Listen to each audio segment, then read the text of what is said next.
El podcast librero llega gracias a Busca Libre. Todos los libros que necesitabas a solo un clic de distancia. La historia es parte de lo que somos. Somos lo que somos por la historia, justamente. Escribir a propósito de la historia es literalmente viajar en el tiempo, adentrarse en la piel de los personajes, y por eso el día de hoy me acompaña el escritor y periodista Hugo Coya. Hugo, bienvenido al Buen Librero. Muchas gracias por la invitación. Como siempre, un placer conversar contigo. ¿Por qué la historia? ¿Cuál es tu obsesión detrás de la historia y por qué tus libros están orientados hacia ella? Si no hubiera sido periodista y no hubiera sido escritor, sería historiador, ¿no? Siempre, desde muy niño, me fascinó la historia, ¿no? No solo historias de guerras, todo tipo de historias. La historia del Perú, la historia universal. Yo en el colegio era el primero de la clase en que el profesor sugería un par de libros y yo ya los había leído antes, ¿no? Y siempre he tenido esta segunda vocación. Entonces, como te digo, si no hubiera sido periodista, escritor, me hubiera dedicado a la historia. Pero fuera de todo eso, he querido conciliar esta vocación frustrada con mi vocación de periodista y de escritor, porque creo que en el Perú hay muchas páginas en blanco acerca de historias y de la historia, con H mayúscula, de peruanos que hicieron muchísimas cosas importantes, no solo para la historia nacional, sino de la historia de la humanidad. Entonces, me he comenzado, como tú sabes, tarde en la escritura. Comencé a los 50 años, que en términos, digamos, para un escritor promedio es ya una etapa tardía, y con la vocación de rescatar esas historias, de rescatar historias de peruanos que hicieron algo por la humanidad o que tuvieron un papel en algún capítulo importante de la historia, ¿no? Hablas de páginas en blanco en la historia. ¿Cuáles son esas páginas en blanco de las cuales no se han escrito? Hay un libro tuyo llamado Estación Final que justamente habla a propósito de los peruanos que estuvieron en Auschwitz. ¿Por qué eso no se cuenta en los libros de historia oficial? ¿Por qué en los colegios se enseña casi siempre lo mismo? Precisamente por eso. O sea, mi primer libro, Estación Final, como bien recuerdas, y se inició, como todos mis libros, además, yo no soy experto, ni pretendo ni funjo de experto. O sea, yo parto de mi propia ignorancia, o sea, de mi propio desconocimiento sobre el tema, sobre la historia específica que estoy narrando, o sobre la biografía, o sobre la investigación que realizo. Descubro, cuando tuve la oportunidad de viajar a Auschwitz, que había un grupo de peruanos que habían muerto en los campos de exterminio durante la Segunda Guerra Mundial. Regreso al Perú. En ese momento yo trabajaba en América Televisión, o sea, era uno de los directivos de prensa, y propongo al equipo, porque se venía un aniversario de la Segunda Guerra Mundial, un aniversario importante, digo, ¿por qué no hacemos una historia, un reportaje sobre las familiares de los peruanos que murieron en los campos de exterminio y los campos de concentración? Y claro, primero la sorpresa, casi nadie conocía, nadie había escuchado, pero cuando nos propusimos investigar, y yo personalmente tomé, como tenía la iniciativa, me puse a hurgar y descubrí que no se había escrito absolutamente nada, ¿no? Por ahí había una referencia del educador León Trachtenberg que mencionaba acerca de unos peruanos, pero no había nombres, no había en qué circunstancias fueron, por qué fueron, ¿no? Y al final la investigación me permitió determinar al cabo de 5 años nombres, en qué barco fueron, cómo llegaron cuándo los detuvieron, en qué convoy y a qué campos los mandaron, ¿no? Entonces, al final, ese libro ya tiene varias ediciones, se usa como referencia en algunos colegios y universidades, ¿no? Y eso me gatilló, digamos, gatilló mi entusiasmo por seguir investigando y por seguir aportando, ¿no? Ahora, nosotros revisamos la cantidad de libros que has publicado, que es una cantidad generosa, pero Estación Final, como mencionas, es quizás uno de los que más ediciones tiene, de los que más se habla, lo cual me lleva a pensar, uno quiere a todos sus hijos por igual, pero lo quieres un poco más. Sí, bueno, es bien difícil cuando uno habla de hijos y más de libros, pero Estación Final, por ser el primero y por haber sido el que más satisfacciones y gratificaciones me ha dado, tiene un especial cariño, ¿no? Primero porque, como tú mencionas, tiene varias ediciones, pero fuera de todo eso de que tiene varias ediciones, ha provocado cosas inusuales, vamos a llamarlos singulares, para un libro, ¿no?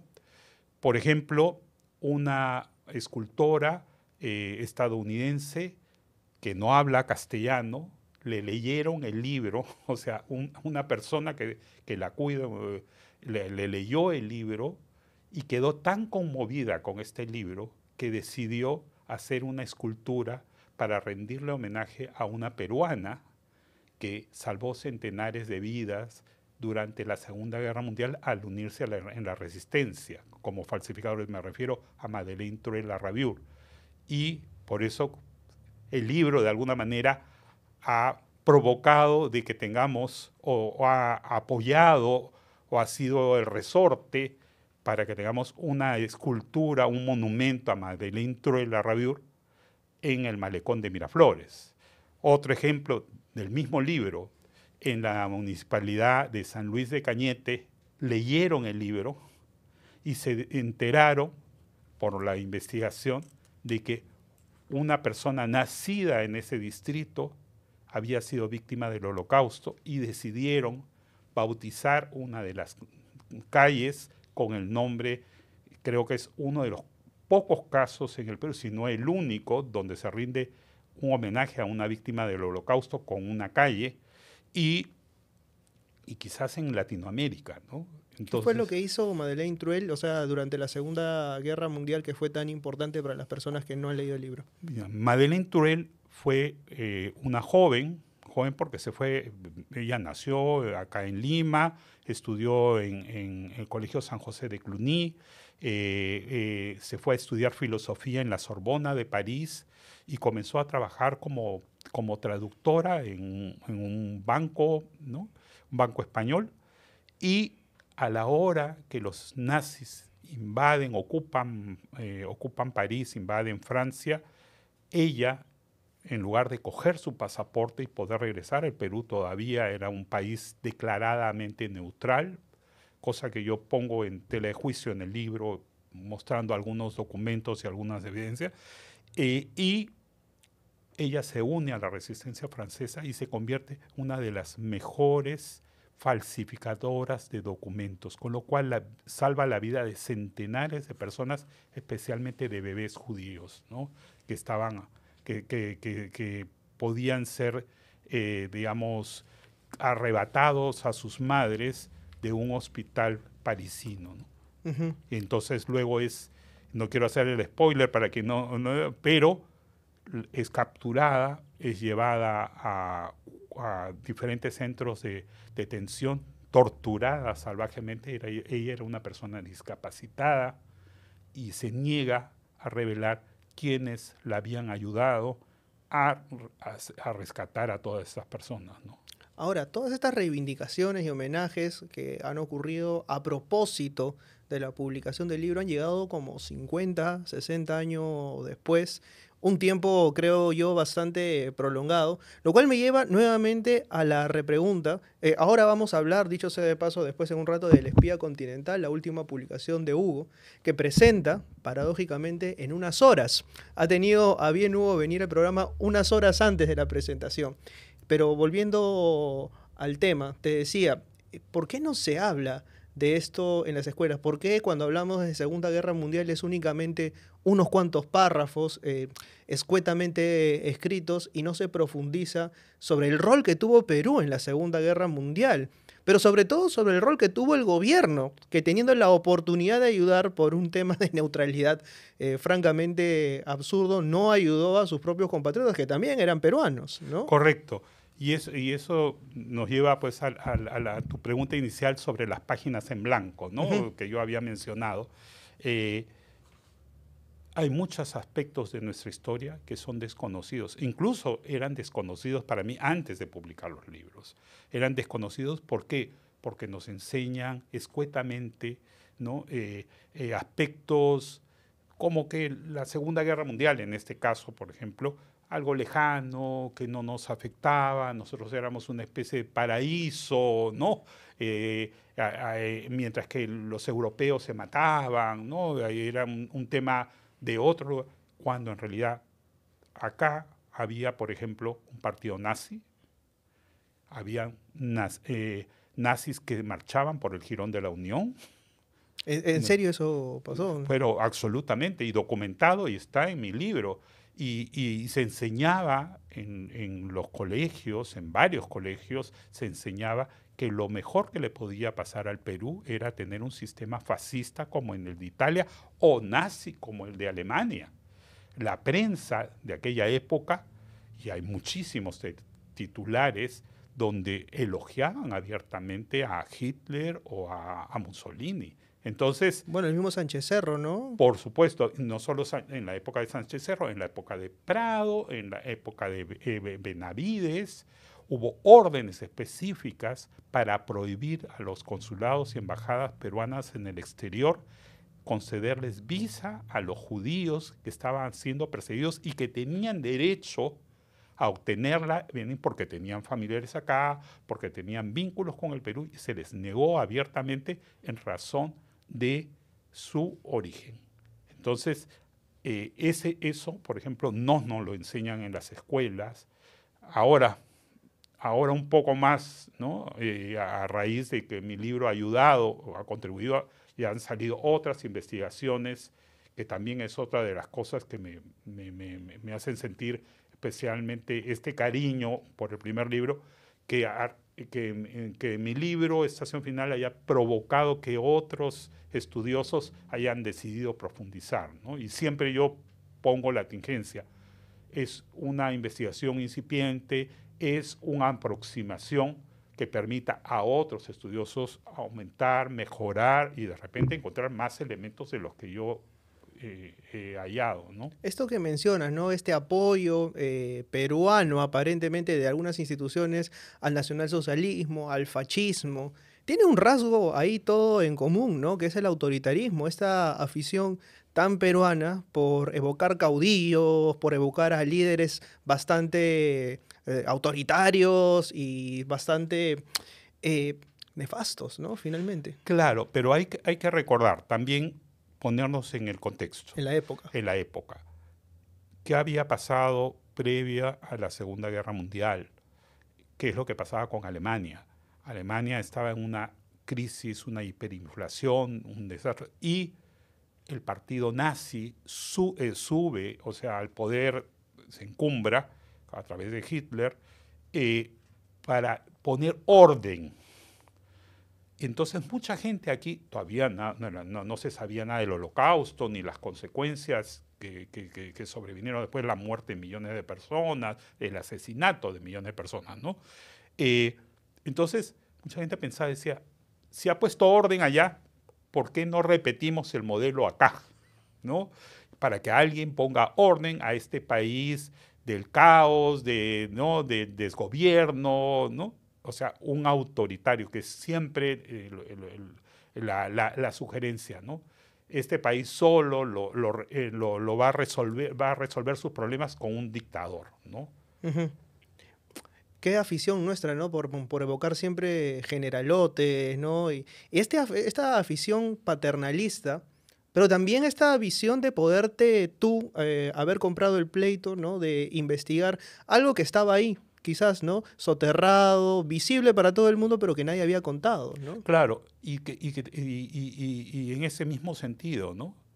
Tienes, por ejemplo, la gran reverencia que se le da a Benavides.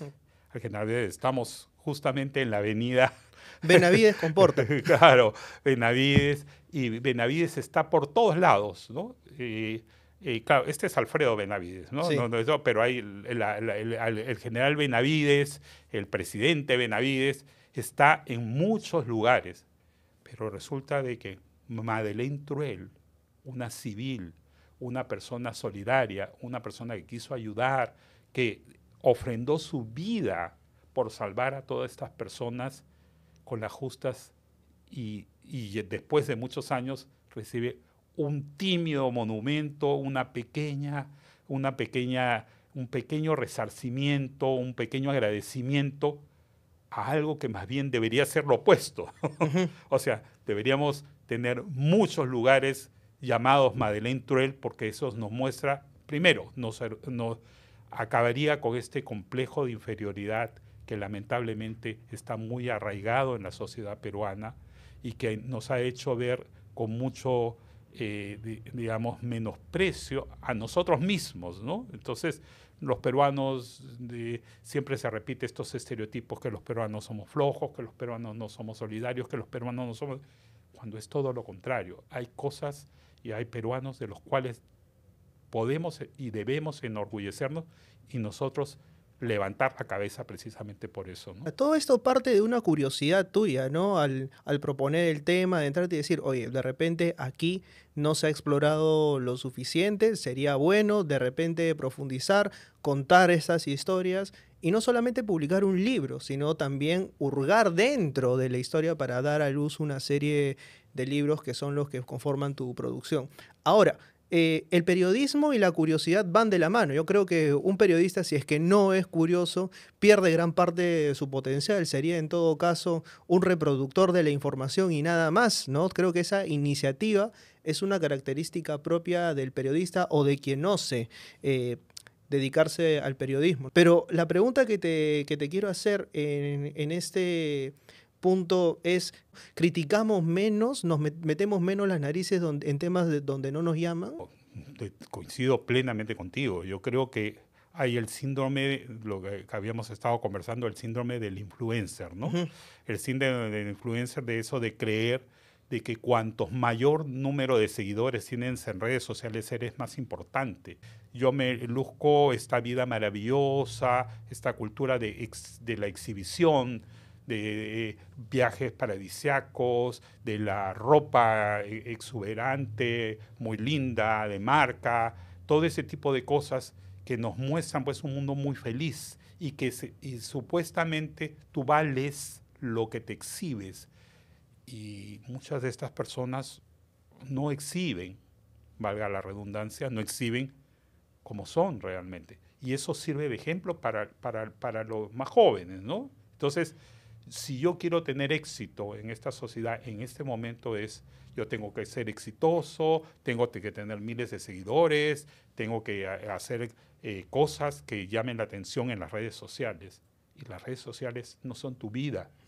Tu vida es muchísimo más. Tú lloras, tú comes, tú duermes, tienes problemas, no te alcanza el sueldo a fin de mes, no tienes para pagar las cuentas, no tienes para, no, en la universidad o en el colegio o tu familia trabaja muchísimo para darte, para llevar un pan a tu mesa. O sea, esas cosas difícilmente las encuentras en Internet. En Internet solo encuentras casos de éxito de miles de seguidores y que abonan a esta cultura del exhibicionismo y del influencer, ¿no? Esta pastilla, ¿no? La exitoína, que parece querer ser consumida por todo el mundo y parece al mismo tiempo alcanzable y al mismo tiempo no.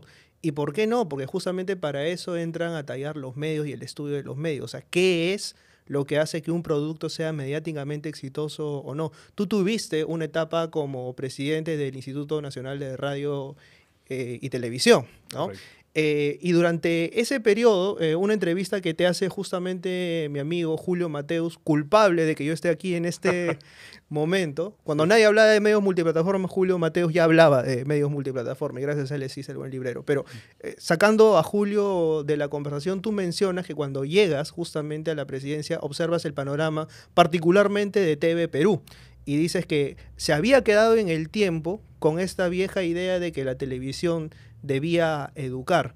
Hoy, unos años después, te reafirmas en eso. ¿La televisión está hecha para educar o está hecha para entretener? Yo creo que siempre, o sea, y lo habla alguien, un boomer como yo, ¿no? Ujú. O sea, formado y creado antes del Internet, acostumbrado a ver la televisión de manera tradicional en la sala de tu casa o en el dormitorio o en el comedor, y entonces fijado con determinados horarios donde la creencia era, es un medio de comunicación que se ha creado para educar. Y la educación en realidad es mucho más amplia que eso. También tiene que ser entretenida, porque si es aburrida, tampoco va a provocar que alguien voluntariamente se siente, salvo que esté obligado a hacerlo, a escuchar, a ver o a consumirla. Y el problema ahora de la televisión es precisamente que ha ido perdiendo atractivo en las generaciones más jóvenes, ¿no? O sea, si tú ves los índices de audiencia, no quiero ponerme técnico en este aspecto, pero el rating, que es el éxito en televisión, así como en redes sociales, el número de seguidores, el rating ahora de la televisión tradicional es muchísimo menor. ¿Por qué?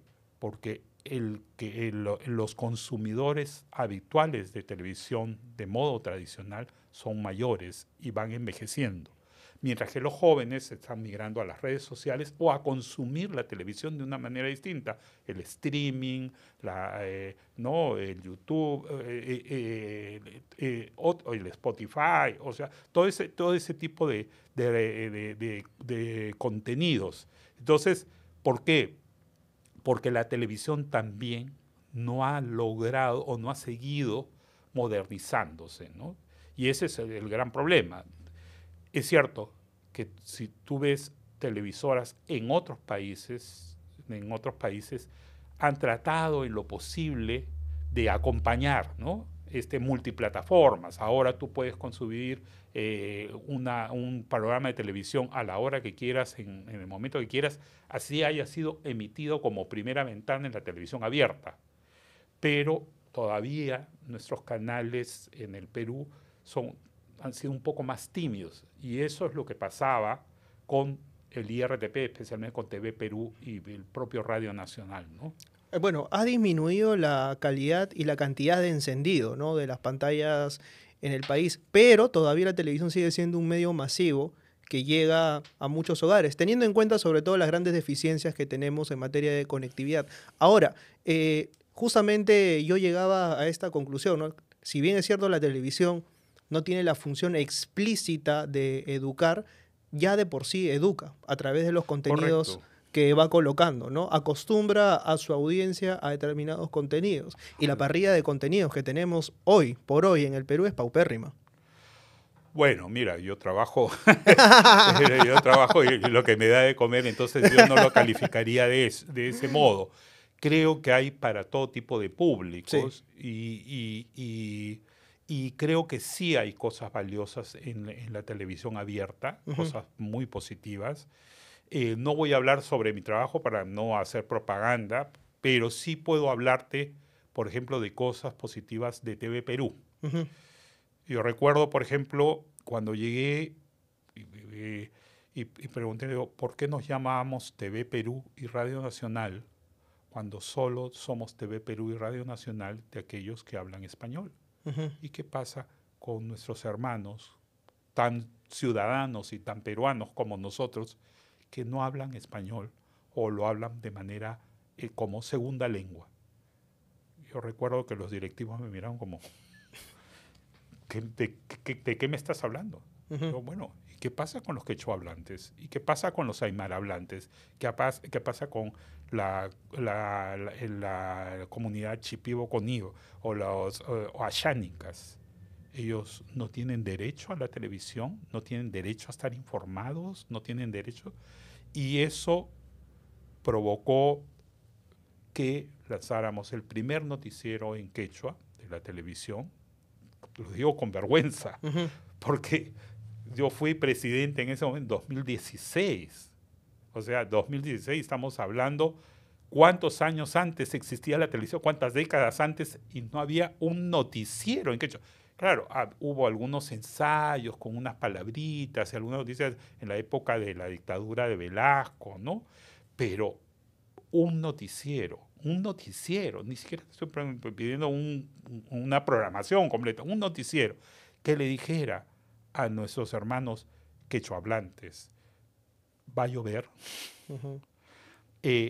viene una helada, ¿cómo le fue a tu selección de fútbol? A tu selección de fútbol de la cual tú formas parte de este país. ¿Qué hace el presidente? ¿Qué hizo tus deportistas? Ese tipo de información que para nosotros es rutina, que lo consumimos en una red social, pero que la televisión en este país, donde hay millones de personas que hablan quechua y que su primera lengua es el quechua, habían sido ignoradas. Y este espacio conquistado, digamos, abierto, ha permitido además que otros comiencen a hacerlo. Algunas empresas descubrieron, entre comillas, que había un mercado de personas quechohablantes. Algunos bancos comenzaron a lanzar spots en quechua, el propio Poder Judicial inauguró un programa en quechua, se instauró en diferentes lugares, digamos, programación en quechua, y lo mismo ha pasado con la población aymara, con la población ashánica en las regiones. Entonces, sí hay cosas buenas. No generalizar de que toda la televisión abierta es mala sería injusto. Es cierto, también hay excesos, hay cosas muy mediocres, hay cosas que no deberían llegar. Yo lo decía básicamente porque hay una idea, ¿no?, presente en muchas personas de decir el espectador tiene básicamente el control sobre lo que ve, pero es bastante homogénea, ¿no? Correcto. Lo que pasa también, y eso de guardar, es hay mucho temor al cambio, mucho no arriesgarse.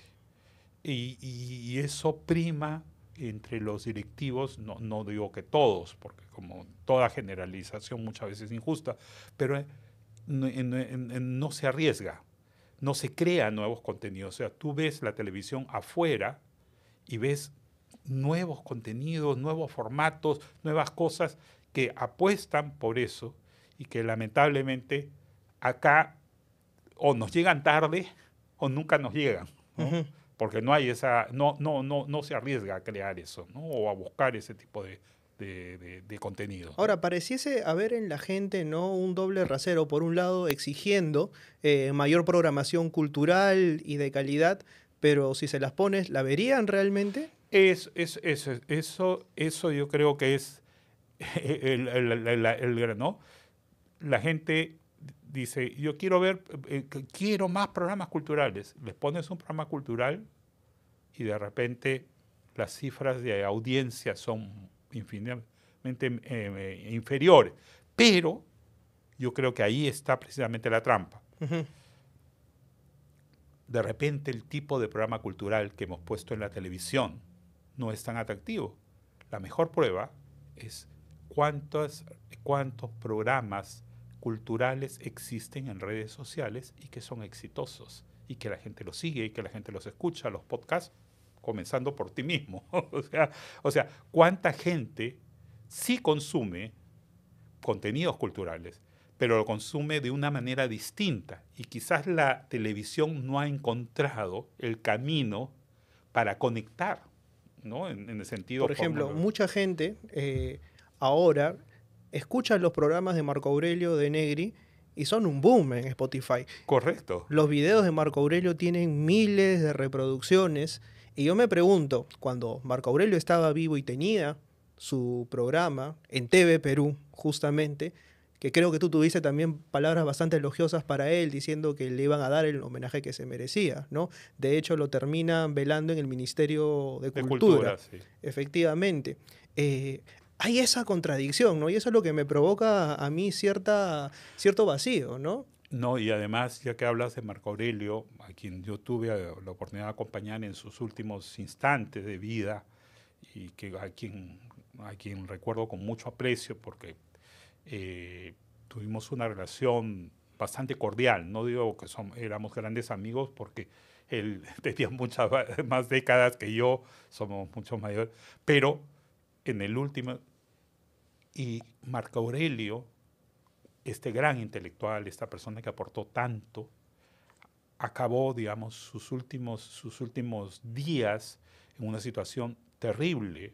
No había dinero siquiera para la sepultura, ¿no? O sea, no tenía un seguro médico, ¿no? A pesar de todo lo que le ha dado a la televisión. O sea, esta ingratitud, ¿no? ¿No? A una persona que aportó tanto, ¿no? Que aportó tanto y que además era una persona muy crítica, pero con argumento. No era la crítica por la crítica, era la crítica informada, era la crítica sobre las bases, sobre la cultura, sobre la civilización y sus grandes reflexiones, ¿no? Y que, como tú mencionas, que ahora son un éxito, o sea, mucha gente joven está descubriendo, y gente mayor incluso, redescubriendo a Marco Aurelio de Negri, cuando él estuvo tantos años sentado ahí frente a la pantalla, haciendo crítica, haciendo entrevistas sesudas, aportando muchísimo a la reflexión, ¿no? Y aquí hago la repregunta, ¿un programa como el de Marco Aurelio hoy tendría espacio en la televisión abierta? Es que sería muy difícil, pero sería muy difícil no por él, yo creo que por el formato. O sea, volviendo a lo que yo había mencionado hace unos instantes, yo creo que un programa cultural hecho de una manera pensada en una audiencia distinta, ¿no? que abra, ¿no? Que no sea simplemente pregunta, repregunta, ¿no? Con una música, digamos, no quiero menospreciar, pero una cortina musical de estas muy grandilocuente y ese tipo de cosas provoca o invoca muchas veces al bostezo. Ujú. Pero si tú haces algo dinámico, si aprovechas todos los recursos que la televisión tiene, de repente puedes hacer un programa novedoso que atraiga a muchas personas. Hay canales en Europa, ya dirán, bueno, en Europa tienen otro nivel, pero acá en América Latina existen. Hay canal TV Cultura en Brasil, hay, ¿cómo se llama? Encuentro en Argentina. Encuentro en Argentina, en Mm. México, o sea, hay muchos países, en Colombia, donde sí los programas culturales tienen una acogida y una acogida masiva. Entonces, yo creo que es arriesgarse como productor, es crear un formato, es buscar no tenerle miedo a la cultura. Ujú.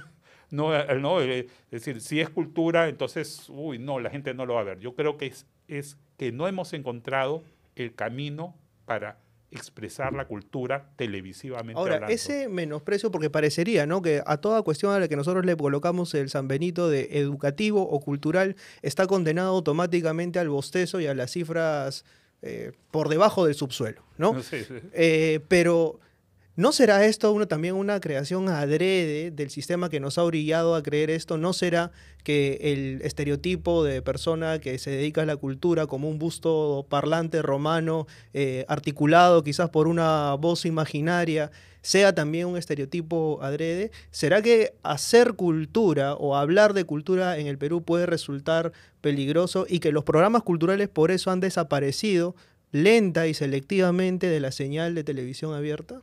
Claro, porque yo creo que sí, hay estigma, hay estereotipo, ¿no?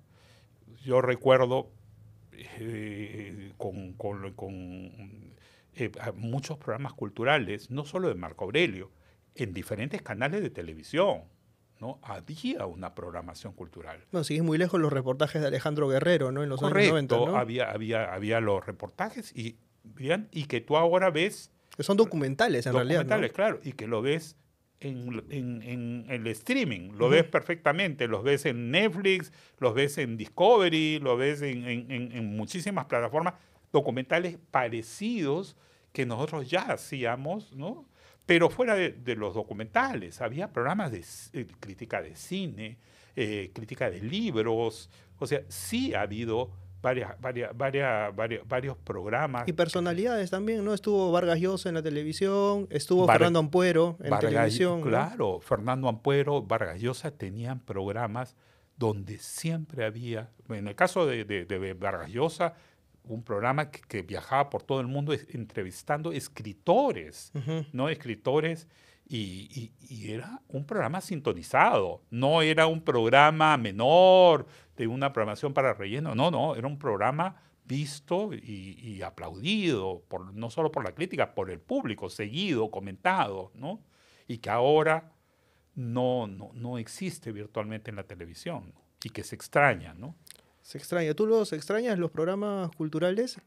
Si es que te atreverías a apostar por un formato de un programa cultural en señal abierta, ¿importarías alguno? ¿Crearías alguno? ¿Tuviste alguno en mente recientemente? Mira, un programa que yo extraño mucho, un programa sobre libros, Ujú. ¿ya? Un programa sobre libros. Entre libros. Entre libros, claro, Que claro, tenía José Carlos a José Carlos y Alonso. Irigoyen y Alonso Rabí. Ujú. Este programa que lo hicimos, que ahora no existe más, ¿no? No existe más. Existe un programa que está en Radio Nacional, creo, pero ya en televisión no hay más. Pero veo, por ejemplo, la televisión francesa, y en la televisión francesa tienen programas de libros maravillosos. Se sientan los escritores a hablar y hablan de todo. No solo hablan sobre su libro y el lanzamiento de su último libro, no. Hablan sobre política, hablan sobre historias, hablan sobre hasta de geografía. Entonces, son verdaderos, es un placer, digamos, para el televidente escucharlos y además incluso discrepar con las ideas, ¿no? Porque no es un té de tías donde se sientan todos ahí y están todos apapachándose, no, al contrario, debaten y se pelean y hay uno que piensa una cosa, otro que piensa Ahora, ¿la otra. cultura de debate está instalada en el peruano de a pie o está más bien acostumbrado a monólogos planos y demás? Yo creo que ahí o sea, a nivel social hay mucho debate. Estamos viviendo una polarización muy grande para hablar en términos políticos, ¿no? Ujú. Hay una polarización muy grande, hay un gobierno que yo califico de autoritario, pero además de autoritario, de frívolo, ¿no? Y que se refleja además con estos congresistas, ¿no? Muchos de ellos vinculados a intereses ilegales, ¿no? Y que de alguna manera también se refleja en nuestra sociedad. O sea, todo este debate político se lleva a la... sí hay mucha controversia, pero la cultura como cultura, o sea, hay cosas que nos unen, por ejemplo, la comida. Ujú. O sea, ningún peruano, o difícilmente, bueno, cuando a algún escritor por allí se le ocurrió, creo que fue Iván A Tais, Iván Tais, ¿no? se le ocurrió... Que dijo que era un petardo de carbohidratos indigesto. Le cayeron, pero con ventilador. Exactamente, ¿no? Iván Tais criticó, ¿no? que la comida, porque eso es como un bien nacional, pero allí eso también es cultura. Ujú, La comida, la gastronomía es nuestra música, ujú. ¿no? Es nuestro Machu Picchu, es nuestro archivo general de la nación en este momento en peligro Ujú. de ser trasladado al lado de una fábrica de lejía. Es también nuestra historia, es nuestra cultura, es nuestra cultura, nuestra biblioteca nacional, es nuestro ser. O sea, hay muchísimas cosas que tenemos de cultura, e incluso nuestra música, nuestra cumbia peruana. O sea, la cultura no solo hay que pensarla como aquella que transita pues por las galerías de arte, ¿no?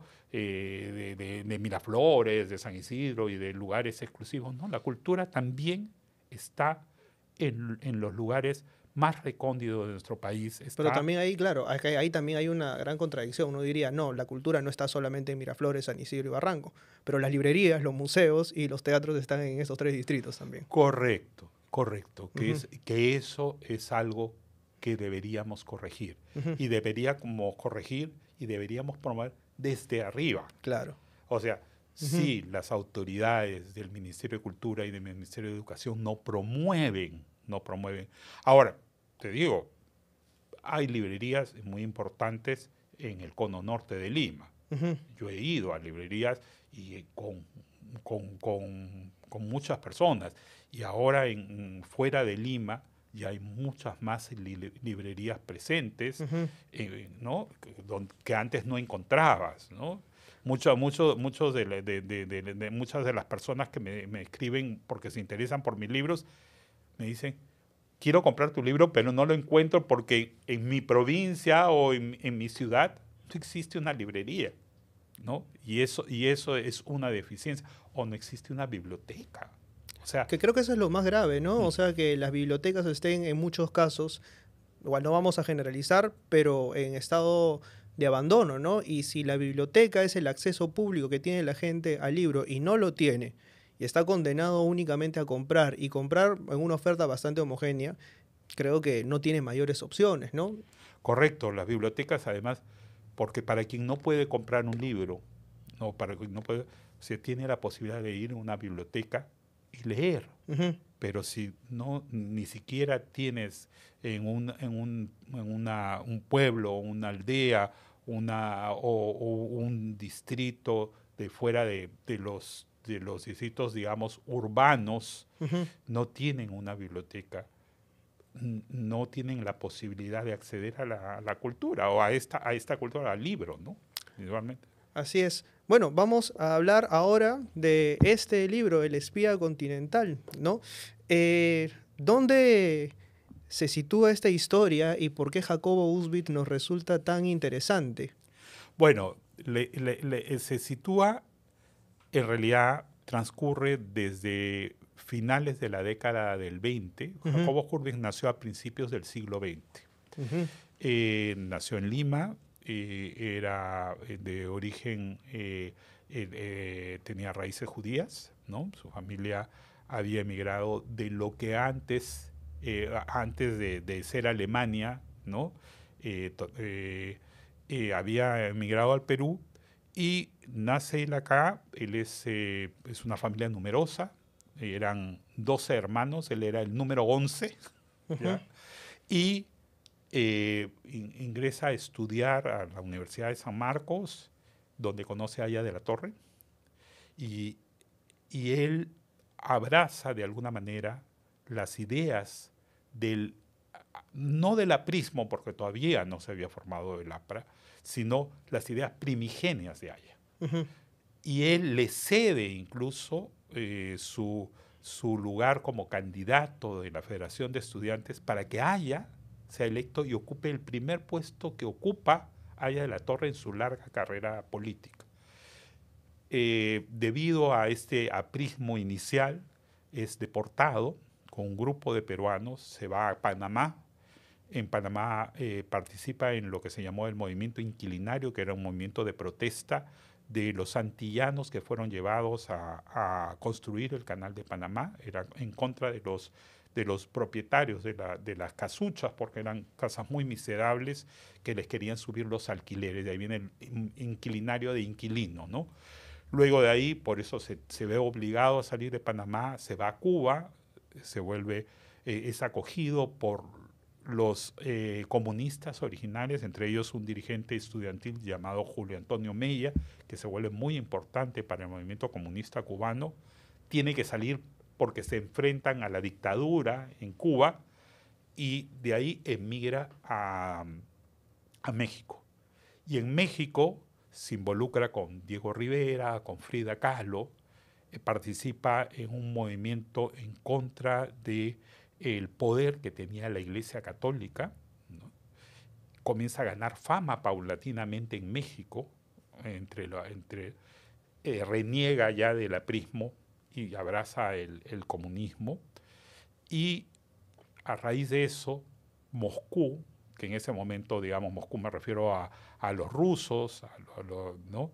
Lo ven a él como un futuro líder, como una persona que tenía una gran capacidad organizadora, que podía hacer muchas cosas y de alguna manera se convierte en lo que yo defino como un hombre de Stalin, ¿no? O sea, él impulsa la creación de, por ejemplo, el Partido Comunista en El Salvador, apoya a Sandino en contra de la primera invasión americana en Nicaragua, forma parte de varios comités en México, pero además es acusado de formar parte de una conspiración internacional para intentar asesinar al presidente de México, ¿no? Que dicho sea de paso, recibe un balazo en la mandíbula que le genera un problema posterior, ¿no? Era un problema de tartamudez que francamente lo afecta, ¿no? No vuelve a ser el mismo después de eso. Correcto. O sea, Pascual Ortiz Rubio asume la presidencia de México en medio de una serie de acusaciones de fraude y además él era, por su personalidad, era un tipo apocado y de alguna manera había un militar mexicano, ¿no?, que lo había elegido a él para ser el candidato con la intención clara de manipularlo y de convertirlo en una marioneta. Uh-huh. Y entonces este señor apocado, que todavía sufre este atentado, ¿no? Sufre este atentado y este atentado, imagínate, puede ser un político que le quite el don de la palabra. O sea, de repente sería en muchos casos una bendición. Para algunos de acá definitivamente, ¿eh? No Sí, te lo voy a O negar. sea, que no, pero le quita su principal herramienta para convencer y seducir a todo el mundo, la palabra. Entonces esta persona pasa un periodo muy largo, primero sin poder hablar y después habla cosas ininteligibles, ¿no? Tiene dificultades, debiendo un tartamudeo. Y eso también hace que este señor quiera dar con los responsables y vengarse de ellos. Y ahí es donde entra nuestro peruano, Jacobo Hurwitz, Uh-huh.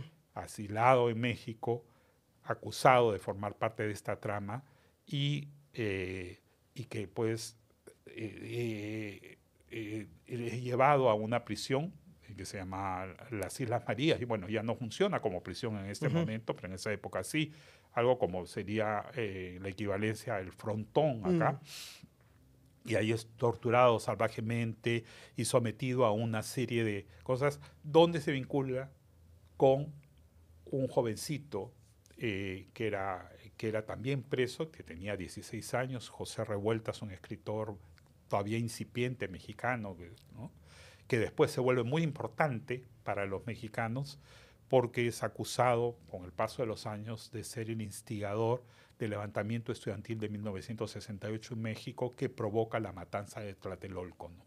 ¿Te atreverías a decir que tus personajes han sido enteramente marginados de la historia peruana? Bueno, en el caso de Hurwitz, sí. O sea, en el caso de Hurwitz y en el caso incluso, mira, de mi otro libro, que el caso de Elvira de la Fuente Martínez, esta espía peruana que fue tan importante para la Segunda Guerra Mundial, para el triunfo de los aliados, ¿no? Sí, yo creo que hay puntos en común, ¿no? O sea, si tú revisas la bibliografía con relación a Jacobo Hurwitz, vas a encontrar mínimas referencias. Mira, por allí hay algún artículo, yo me encontraba un estudio académico en México, pero muchos detalles de los que están contenidos en este libro, la propia familia, después de haberlo leído, porque han sido los primeros lectores del libro, dijeron, había cosas que nosotros ni sabíamos. claro, nadie va donde su familia y le dice, bueno, ¿sabes qué cosa? Que me han encomendado espiar a tal o cual, o me han encomendado esta misión secreta, ¿no? Claro. Pero después de comenzar mi investigación, tanto acá en Perú como en México, y digo, ¿por qué a esta persona nunca le dieron el espacio que merecía, ¿no? Pero también era porque él, lógicamente, una persona que tenía estos atributos, pero además esta función, no es que llega y dice, hola, yo soy el nuevo espía continental, o yo soy el hombre que Stanley ha encargado para que haga tal misión. Ujú. Porque lógicamente lo ponía en los reflectores y hubiera sufrido muchísimo más de lo que sufrió, ¿no? A lo largo de su vida. Entonces, de alguna manera, ese libro lo que busca es mostrar a este peruano y cuán importante es en la historia del siglo XX, ¿no? Si bien hay elementos de ficción, elementos de una novela, como una novela histórica, pero también contados en forma de thriller, de novela policíaca, de novela negra, ¿no? Como lo quería llamar, pero donde la mayoría de los hechos narrados son hechos corroborados, hechos basados en hechos reales, ¿no? En unas horas va a ser la presentación del libro, pero igual me atrevo a hacer la pregunta. ¿Tienes en mente la historia de algún otro espía peruano que haya sido olvidado por la historia? Tengo entendido que Vladimiro también era un espía en su momento, Ah, ¿no? bueno, pero Vladimiro no ha sido olvidado todavía, y creo que todavía no, ¿no? Felizmente. Sí, no ha sido olvidado y creo que todavía, si bien hay un libro importante de Lucho Johamovich, Ujú. ¿no? Creo que todavía no hemos conocido todo lo que deberíamos haber conocido sobre ese capítulo cercano de nuestra historia, ¿no? Eh, yo supongo que sí, de que debe haber muchos más, no solo espías, porque sino de peruanos que han hecho cosas, ¿no? Ahora te puedo adelantar que estoy investigando, ¿ya? No debería hacerlo porque siempre tengo... Pero ya que me preguntas, estoy investigando acerca de las últimas personas que llegaron como esclavas al Perú antes de la abolición de la esclavitud, Ujú. ¿no? O sea, los últimos, exactamente. Me he encontrado la historia de una mujer que bautizaron, pero no se llamaba así, como Josefa Montes, una mujer que llegó y trabajó durante toda su vida al servicio de una familia española, ¿no? Como esclava, ¿no? Y que al morir la familia le hereda parte de su fortuna, ¿no? Entonces, estoy indagando un poco acerca de la vida. Creo que, por ejemplo, los afrodescendientes no han tenido el reconocimiento. Volviendo a esa imagen de las páginas en blanco, creo que los afrodescendientes tendrían que merecer mayor reconocimiento y no ha ocurrido en nuestro país, ¿no? El libro va a tener páginas en blanco si lo compras en pirata. Cómpralo original y cómpralo de una vez, El espía continental de nuestro queridísimo Hugo Coya, que ha venido al programa amablemente hasta antes de la presentación, insisto, y estoy agradecidísimo por eso. Muchísimas gracias. Encantado, encantado, y cuando gustes, a tus órdenes. Con nosotros será hasta la próxima semana a la misma hora por el mismo canal, pese a muchos con el mismo conductor.